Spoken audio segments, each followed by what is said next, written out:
أسعد الله صباحكم. هذه الأجواء الرائعة من قرية جرينوالد في سويسرا، القرية الرائعة.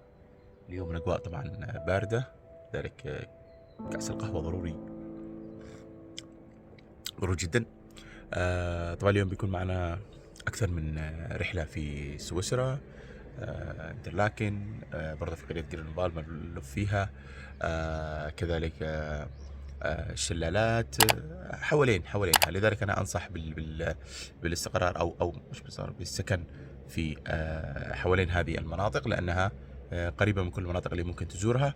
كذلك جوها رائع مثل ما تشوفوا أنتم، الجبال مغطاية ما زالت بالثلوج، الجو بارد جدا، درجة الحرارة تقريبا 10، ولو أنه الآن شوية كذا في شوية أشعة الشمس تتغلغل مثل ما يقولوا من بين السحب، ولكن الجو غائم.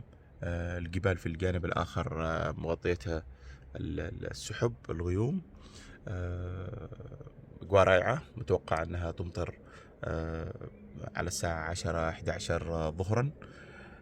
إن شاء الله نعمل لفة ونوريكم برضو خط السير وإيش المناطق الرائعة ومناطق جمال في سويسرا.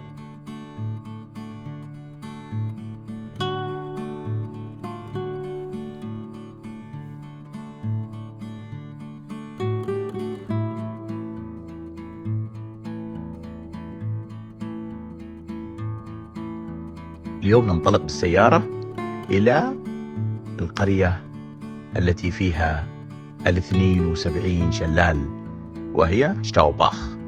القرية هذه تتميز بأنه حيث ما لفيت نظرك يوجد هناك شلالات من كل مكان من جبال الإلب تتساقط لتعطي لوحة رائعة لتتزين بها قرية شتاوباخ.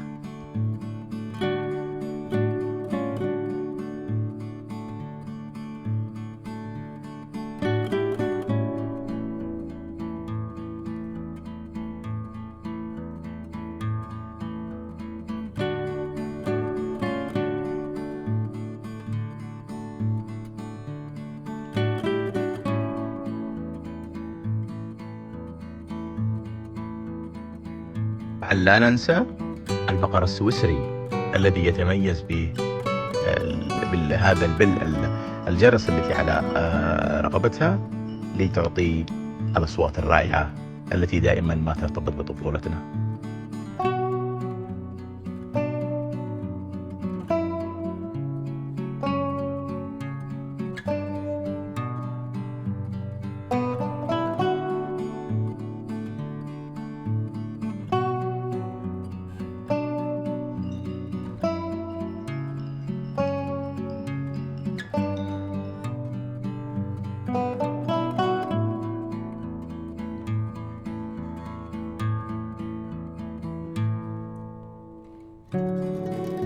حيث ما لفيت نظرك يمين وشمال الأرض هذه جنة، الخضار والورود على الأرض والشلالات تتساقط من الجبال.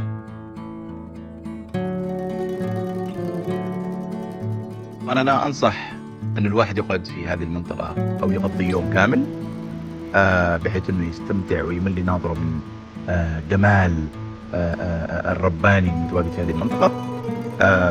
ممكن كذلك في هناك كم من مطعم، ممكن الواحد كذلك يتناول القهوة على هذه المناظر الرائعة.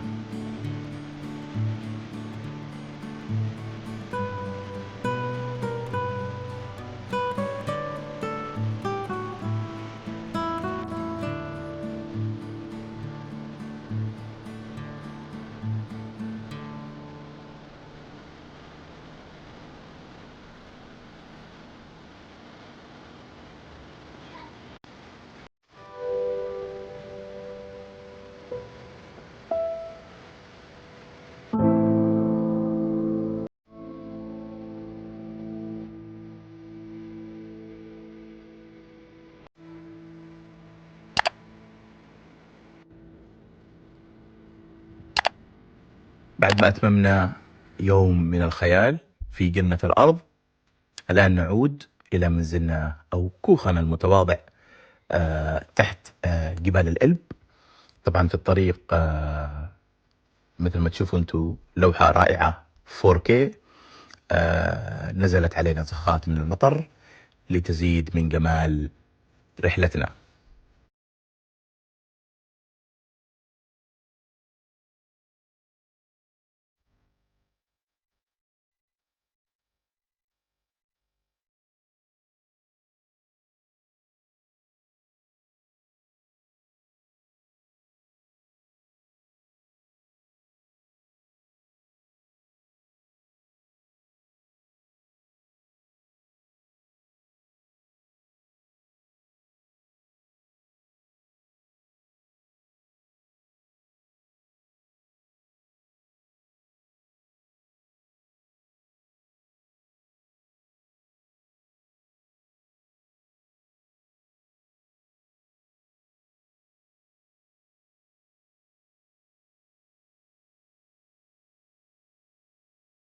ومثل ما يبدو بأن الثلوج قد تساقطت والجو زاد في البرودة، لذلك وجب إن احنا نأخذ الخشب عشان ننصي الدفاية القديمة المتميزة والرائعة، والتي دائما كذلك ما تذكرنا بطفولتنا وأفلام الكرتون.